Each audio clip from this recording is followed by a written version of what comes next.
እዚ ኣፎት ሚድያ ሰላም ጣን ሃበልና ዝተፈላለዩ ቦታን ኩነታትን ኮንኩም ድላዋት ኣፎት ሚድያ ተካተሉ ክብራትን ክብራናን ነሳት ሲስተዋረዱ ሓጻርቲ ዋናዊ መባላታት ሂዝናልኩም ቀሪብና ኣለና ሓበራው ጻንሒትኩም ሳናክኹም በመዳም ናብ ዝርዝራቶም ተስካኪርና ኣብ ትግራይ ብዘጋጠመ ሓደጋ ትራፊክ ህይወት 4 ሰባት ጠፍዮም ብኻሊ ወገን ዝሓሻ ኣጽዋር ተዓጢቕና ኣለና ክብል ዶክተር ደብረጽዮን ገብረሚካኤል ገሊጾም نزت سلام رجيتو كان بركخنا نزمت حيلي أين عجسن نزت صور سجراوي يلن كبل دما دكتور دبرزين ገብረሚካኤል حبيرولام بخالي زينا بتاع عقوبة سدتنيات تجارز خونة هاجر السودان حنت جالبا بمتحلا بوحدو إسران حدن سوات كم زموتو نتجلس أيوم سرعة بلتقنا للعسرة متقعت درون فجمهم بتوسخ دما سرعة بلتقنا بتجرين إيرتران علامة كجبرم يزبلهم بوتاتات كم زنت صارت سمع له نزيات من قالوا تقدست مع بالتات حيزنا لنا مسافات صنهم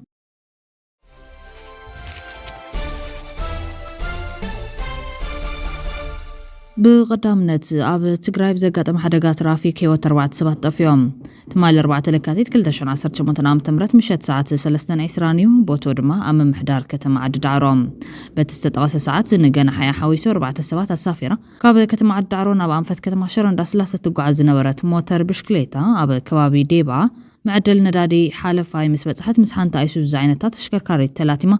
أبتا موتر زنور 4 يوم وقناتيوتم حالف لهم تا قدر ترقع إسران حدن 5 زغونت موتر بشكليتا مس قدر ترقع سوان شدشن شعات 5 حدن زغونت ايسوزي زعينتا تشكركاريت مستلاتمت نجن حتى موتر بشكليت حويسو حنت قالن سيت تركبهم 4 تسافرتي بزحزن ملكع هيوتهم سينا مالهم تاب كل عدمي 29 عامت كم تركب استجمتتن بسنكت زقات محدقة هيوتا سنة تسافرت إذا حبرتك ساوز وزحنا شمعنا الرشان بنتزرك فلت كبزي كاله بوليس كتب عدد عروي حبيرو زلام هيوتهم كابز سنة 4 وقنات تحدى بالبوليس دوام عرب تقرأ كم زنورا مفلت تخايلهم من قال لي تحدقة أبو متزرع كم زركاب كاب بوليس كتب عدد عروس ترخب حبرتان ملخيت لهم بخالي وجن بوليتكينيا يشواس أصفا كابيت ماسر تفتحهم بوليتكينيا يشواس أصفا كابيت ماسر تكم استفتحها والنصحفي ودب هزباوي سورا إثيوبيا ويزرو مستر سلاسي تامرات مغلطة أديس ستاندرد حبيروم مرحتي أب مرجع إسرائيل سدشن حزيتوا دار زخانة تقامي هزباوي ودب إثيوبيا زخانة بوليتكينيا يشواس أصفا بسولوس 10 لكاتيت إسرائيل سدشن أب قيداتي كنت نبرم تمالي 10 لكاتيت ساعات 10 ناقام شت كم استفتحها ويزرو مستر سلاسي قليتام قدم كبل أبوان برود زيجاتات إثيوبيا محورة فتحي زي ما من بارو زفلت أيتي شواس بسالسن حدهم قنبت إسرائيل ربعتن تعامل لعائل كبزول ترطار تأثير زنابر خاينو بحرن حدثوا من ماسر تقنا بشمان تسنة إسرائيل ربعتن كم استفتح الزكاريوم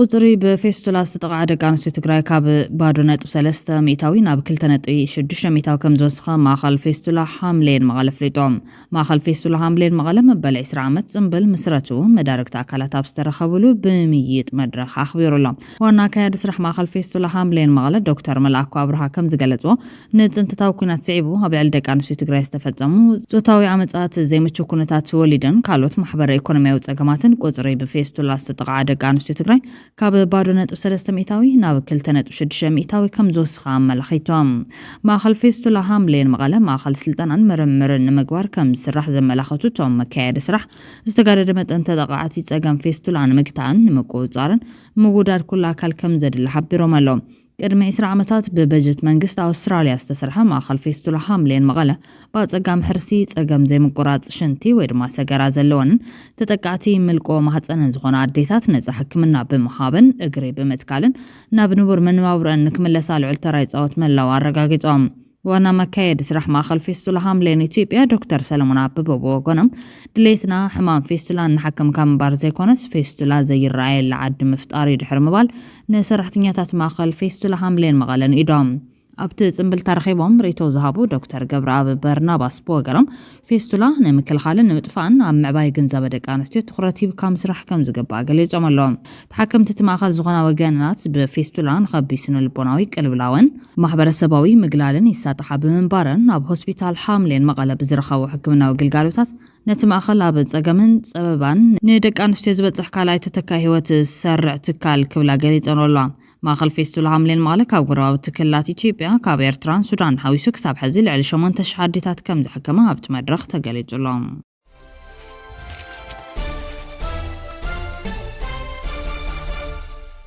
مزقبا مرستي زجمرة لمعلتنا بعسران شمونتن لكاتنا وحوم مزقبا مرستي زجمرة لمعلتنا بعسران شمونتن لكاتيت كم سنة وحا بهراوي بورد مرز ايتيبيا فليتوم بهراوي بورد مرز ايتيبيا وقداي مرز عملكيتو لومي مقلت زهيبوم اكابيت بهراوي بورد مرز ايتيبيا ميلات ورق هايلو ابزوان بمسارة اوان سليدا مرز مزقبا مرستي شوعة لكاتيت نمسلات تتلمو كم زنبرا الزخاخيران يخون برمس مدارك تاكالات زسالت وسرحت بزي من زامم تمزقبا هنا بعسران شمونتن كاتيت كم سنة وحقليت أن اللوام حدث الرئي كلتشون عصرت شمونتن عام تمرت تجمرة مزقبا حجات بمسارة حتو ودبات بوليتيكا كسو عصرت شدوش لكاتيت كم سنة وحون تزاري أن اللوام أبا مبال شوعي حافشاوي مارت 4 كلتن تنحن حتو ودبات بوليتيكا بنتسألا عصرت حمشتو ودبات دما بخلتة تمرتن بحدا جنبارن من نحن حكام زت مزقبو عردين ازي كم زل خوينو ابتا معقوبيت سدتنياتات تغار زغونت هاجر السودان حنتي جالبا بمتحلا بو حدو عسران حدن سبات كم زموت تقليجوم اب سمين سودان اب روبا نايل حنت نايت سافرتي جلبا بمقلبات ابو حدو عسران حدن سبات كم زموتو حدا جل حكمنا سودان بي بي سي حابي رولام سودان دكتورات نيتورك استبهله جل حكمنا تا جلبا استات 37 عينا اب منغو عدتات تايبا الكوادن ديم القراين تقعز كم زنبرت سحبر خوينو كابتوم تسافرت دما دق انستيو ارغاوينن هصاناتن كم زركبوون ገሊጽሎም وهاب قالت ጉጅለ ዶክተር መሐመድ ፋይሳል ሐሰን ወን ጉጅለታት ህይወተድሕን ዘይተቀድሑ ሬሳታት ክሉ ስለዝኾሎም ስርሖም ይቅጽላሉ ክብል ገሊጽሎም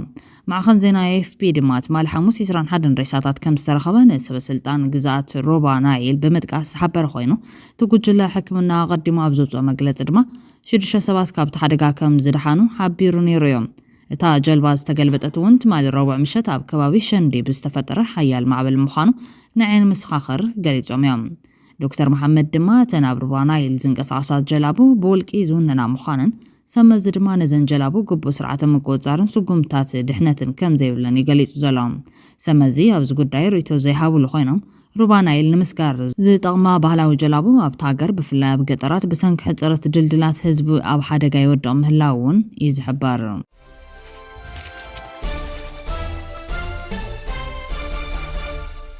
ዝሐሽ ኣጽዋር ተዓጢቕና ለና ክብል ዶክተር ደብረጽዮን ገብረሚካኤል ተዛሪቦም ነዘተ ሰላም ረጊጹ ከም በርክኻና ንዝመጽ ሓይሊ ኣይንዕገስን ነዚ ጻወር ትግራዋይ የለን ኢሉሎ ዶክተር ደብረጽዮን ገብረሚካኤል እዚ ዝተገለጸ መበል 51 ዓመት ጽምብል በዓል 11 ለካቲትን ህሉ ኩነታትን ኣመልኪቱ ኣቦ ወንበር ህዝባዊ ወያነ ሓርነት ትግራይ ሕወሓት ዶክተር ደብረጽዮን ገብረሚካኤል ንሚድያታት ኣብ ዝሃቦ መግለጽ እዮም መንግስት ፌደራል ከም ቀደም ኣይኮነን ቴክኖሎጂ ተጠቒመ ከካብ ዘለዎ ክብጥሶም የናበለ ኣብ ኣደባባይ ንከፈራርሒ ይፍትነሎ ክብል ዝሓበረ ኣቦ ወንበር ህዝባዊ ወያነ ሓርነት ትግራይ ዶክተር ደብረጽዮን ገብረሚካኤል መንግስት ፌደራል ቅድሚ ሕዚ ብቓል ጥራሕ ዝጥሕሶ ዝነበረ ውዕል ፕሪቶርያ ሕዚ ድማ ብተግባር እናፍረሰ ይርከብ ብዋናነት ተኽሲ ጠጠው ንክብል ዝደንገገሉ ውዕል ፕሪቶርያ ብዕሊ ከም ዝጠሓሶ ገሊጾም ንህዝቢ ትግራይ ከድቅቖም እየ ብዝብል ፈኸራ ሕዚ እውን ትንኮሳታት ይቕጽል ምህላው ዝሓበረ ዶክተር ደብረጽዮን ህዝቢ ትግራይ ሕገ መንግስትን ክኽበረሉ ግዛታዊ ሓድነት ትግራይ ክረጋገጸሉን ተመዛበልትን ክምለሱሉን ብዝተፈላለዩ መንገድታት ዝገለጸ እንትኸውን ከም ውድብ ሕወሓት እውን ንዝተፈላለዩ ማሕበረሰብ ዓለም ብፍላይ ድማ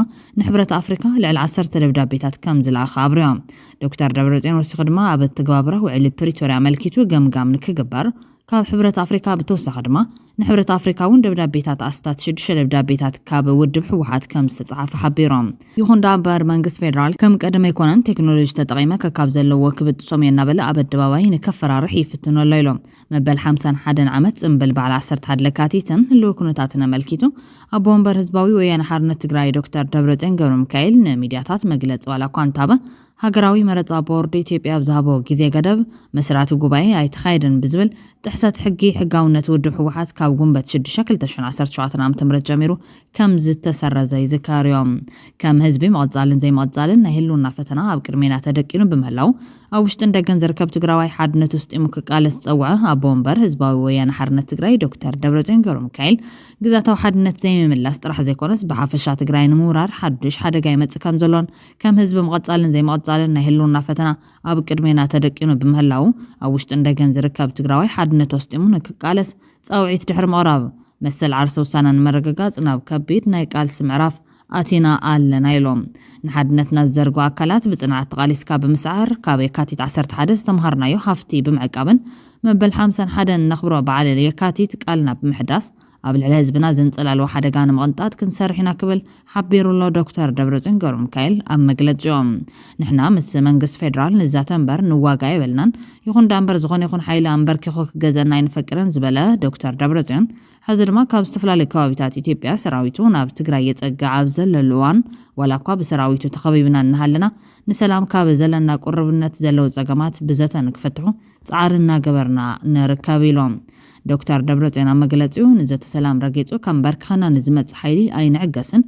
ነዚ ዝጻወር ትግራዋ የለን ከም ህዝቢ ነበረ ክገብሩናን ካብ ምድረገጽ ከጥፉናን ንሰርሕ አካላት ኢድና ዓጽፍና ኮፈይ ንብልን ናትና ምድላው ከም 2013 ዓም ተምረት አይኮነን ክብል ሓቢሩሎም ኣብ መወዳታ መልእኽቱ ድማ ተጸገም ብዘተ ክፍታሕ እንተ ዘይተኻይሉ ንህልውናና ክንብል ክግበር ዝግቦ ነገር ክንገበር ክንግደድ ምዃንና ነፍልጥ ክብል ገሊጹሎም ህወሓት ፖለቲካዊ ፍልልያት ብዘተን መፍታሕ ዘለዎ ተወፋይነት ብዝምልከት ኣብ ውሽጢ ሓደ ዓመት ልዕሊ 10 ግዜ ናብ ኣፍሪካዊ ሕብረት ብደብዳቤ ከም ዘፍለጠን ሕዝውን ጻዕርና ገበረ ከም ዝርከብን ዶክተር ደብረጽዮን ሓቢሩሎም ህወሓትን ህዝቢ ትግራይን ትማሊ ሎምን ጽውሕን ደሌቲ ሰላም እዮም ዝበለት ዶክተር ቶም ተፈጢሮም ዝነበሩ ውሽጣዊ ፍልልያት ተፈትሖም ከም ዘለውን ህዝብን ኣመራርሓን ንብሔራዊ ረብሓ ትግራይ ብሓባር ደው ዝበልሉ ኩነታት ተፈጢሩ ምህላውን ገሊጹሎም ኣስዒቡ ድማ ጠለባት ህዝቢ ትግራይን ውድብን ንጹር እዩ ህላዊ ህዝቢ መረጋጋጽ ተመዛበልቲና መረበቶም መምላስን ላላውነት ትግራይ መረጋጋጽን እዩ ኣብዚ ጉዳይ ድማ ኣፈላላይ የለን ኢሎም በወገን ትግራይ ነዝን መስኻዕናት ሰርሐብ ዘለሉ ኩነታት መንግስት ኢትዮጵያ खाली ሓደጋ ኩናትን ዳግመ ጽንተትን ንምፍጻም ምድላዋት ይገብር ከም ዘሎ ዘመልከተ ዶክተር ደብረጽዮን ትሎም ዝኽበር በዓል 11 ለካቲት መሰል ዓርሰ ውሳነ ህዝቢ ትግራይ ዝረጋገጸሉ ክብድ ዝበለ ምዕራፍ ከም ዝኸውን ኣሚቶም ወሲኹ ድማ ዝሓለፈ ኩናት መንተ ሰላም ክበሃል ብመሰረቱ ዕሊ ፕሪቶሪያ ደው ኢሉ ከም ጸንሐ ብምዝኻኻርን መንግስት ፌደራል ናብ ህዝቢ ትግራይ እኹል ነዳዲ ከያቱን ቁጠባዊ ሃሳያ ክበጽሖን ከም ዝገበረ ነይፎም ብዘካዚ ነቲ ዝተፈረመው ዕሊ ብምጥሓስ ናብ ህዝብን ሰራዊትን ትግራይ ከም ዝተኮሰውን ኣመልኪቱሎም ሓዝውን ንትግራይ ዳግም ንምውራር ኣጽዋራትን ሰራዊትን ናብ ትግራይ የጸጋዕ ከም ዘሎ ፍሊጦም መንግስት ኢትዮጵያ ኣድቂቕናዮም ኢና ሓዝውን ከነድቅቖም ኢና ቴክኖሎጂ ተዓጢቕና ኢና እናበለን ህዝቢ ትግራይ የፈራርሕ ከም ዘለውን ጠቒሶም ተኾነ ግን ጠለባት ህወሓትን ህዝቢ ትግራይን መሰልናን ላዕላውነትና ይከበርን ሕገ መንግስት ይከበር ኣፈላላይ ፖለቲካ ብዘተ ይፈታሕ ዝብል ከም ዝኾነ ዶክተር ደብረጽዮን ገብረሚካኤል ኣስሚሩሎም